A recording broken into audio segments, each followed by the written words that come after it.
പലർക്കും റെഗുലർ ആയിട്ട് ടോയ്ലറ്റിൽ പോകാൻ സാധിക്കാറില്ല. അപ്പൊ അതെന്തുകൊണ്ടായിരിക്കും?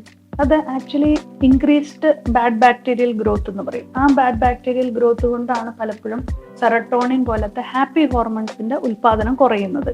അപ്പൊ ഈ ഉൽപാദനം കുറയുമ്പോഴത്തേക്കും സെറട്ടോണിന്റെ ഉൽപാദനം കുറയുമ്പോൾ മൊബിലിറ്റി കുറയുമെന്ന് പറയും.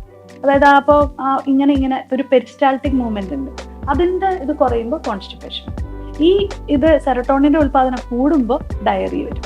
അപ്പൊ അവർക്കൊരു ഇറഗുലാരിറ്റി പലപ്പോഴും കാണാം. ഇതൊക്കെ ബാക്ടീരിയയാണ് ഇതിന്റെ കാരണക്കാരൻ.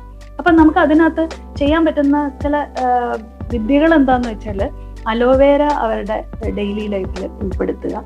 അതേപോലെ തന്നെ വെണ്ടയ്ക്ക അരിഞ്ഞ വെള്ളം, അതായത് രാത്രി 1 ഗ്ലാസ് വെള്ളത്തിൽ 2 വെണ്ടയ്ക്ക അരിഞ്ഞ് വെച്ചിട്ട് ആ വെള്ളത്തോടുകൂടി വെണ്ടയ്ക്ക കഴിക്കുക. അപ്പൊ ഒരു സ്മൂത്തായിട്ട് വരും. പിറ്റേ ദിവസം ടോയ്ലറ്റിൽ പോകാനായിട്ട് നല്ല സുഖമായിട്ട് അവർക്ക് പോകാനായിട്ട് സാധിക്കും.